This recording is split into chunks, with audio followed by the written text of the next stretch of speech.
Do you have a little bit of alpaca fiber in your stash and you would like to have a sweater from it, but you don't have enough for a sweater? Just blend it or combo-ply it.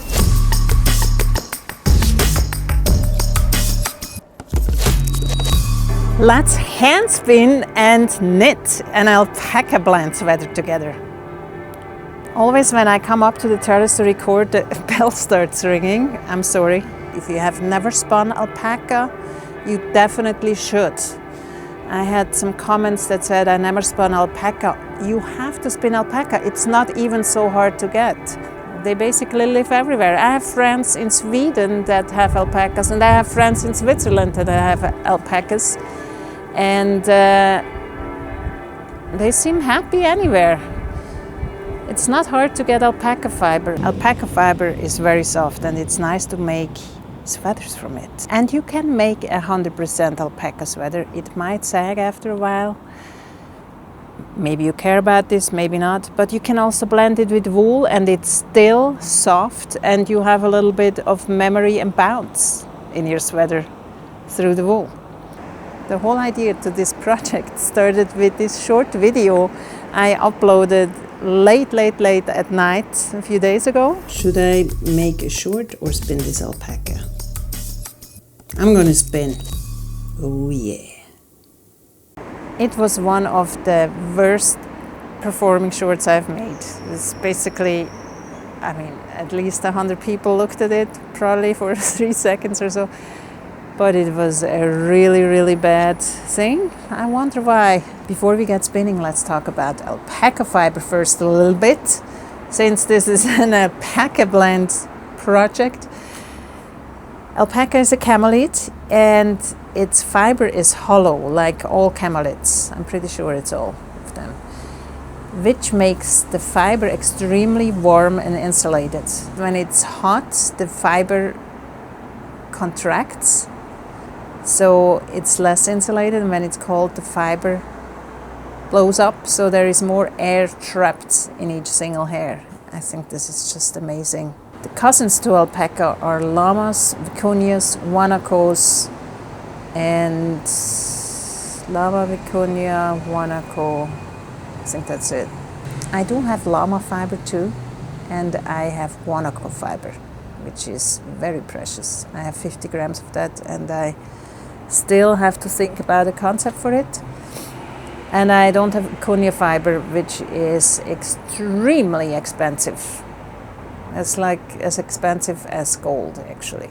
The alpacas are originally from the Andes, Peru, Chile, you know, that area of the world. And the Incas, and I remember that from school actually, when we had art history. The Incas called alpaca the fiber of the gods. There are 2 different breeds of alpaca. One is the Huacaya alpaca, which is the most common one, and one is the Suri alpaca. And both of those fibers are very different. And maybe I will later on in this series compare the 2. Would be interesting. As you can see in that roving I bought at the Swiss Yarn Festival, alpacas come in a variety of different colors, from white to black and brown and caramel shades and gray and pinkish gray, everything. It's amazing how many natural colors we can have from alpacas. That's why I was immediately in love with that roving and just had to buy it. Alpaca fiber is wonderful for spinners and knitters, and the reasons are, well, first it's soft. It's just to spin, it's easy to draft. To spin, you have to find fiber in your hands. To knit, you have to find fiber in your hands. And like I told you before, the fiber is hollow. That makes it actually 3 times warmer than sheep wool. And since the fiber is hollow, it's not heavy, so you have 3 times the warmth without the bulk. Isn't that reason enough to spin a sweater yarn and knit it?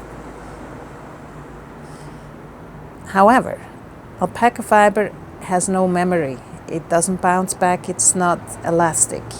So if you knit a sweater or spin a sweater just with alpaca fiber, it could sag after a while and get longer and longer. That's why a lot of people mix it with wool. And that's what I want to do anyway. It's because I don't have enough of that alpaca roving, so I just mix it with wool singles. Possibly it would be better to card it together with wool, but I'm not going to do this. I'm just going to combo-ply it. Let's see what happens. Alpacas don't have lanolin like sheep, and some people don't like the lanolin or they get itchy from it, and with alpaca those people might not have that problem, but maybe they have other problems with alpaca. I mean, every person is different, but I don't have problem with scratchy wool or soft alpaca. I like both. But just so you know, alpaca doesn't have lanolin. Also, alpaca fiber is very durable. It has a high tensile strength, and it's actually stronger than sheep wool, which adds to the durability of your sweater. There are also some fun facts about alpaca that I got to learn through my friends that own alpacas. Alpacas don't have top teeth, so they can't really bite you, but they can spit very far, like 2 to 3 meters, with a greenish, smellish stomach liquid. And they actually have 3 stomachs to digest and don't need a lot of water. They can store water very well for a long time. It's a camelid, right? Their feet are very soft. They don't have hooves. It's like they have, you know, little slippers on, very soft, like plush slippers. It's the cutest thing. And they, through that, don't break grass if they're on a field to graze. And actually there are no wild alpacas anymore in the world.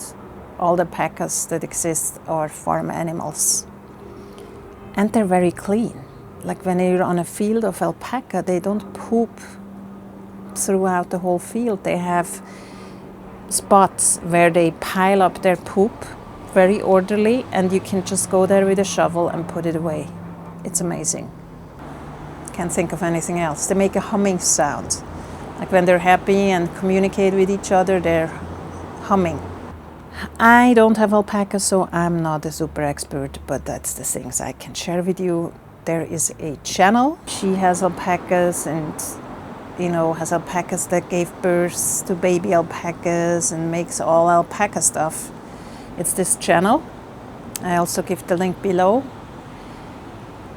And my friend in Sweden actually has a creative workshop where she has every spring, summer, she has get-togethers with fiber artists. She has 3 alpacas, but they're super sweet. I actually carded my first alpaca last year when I was there.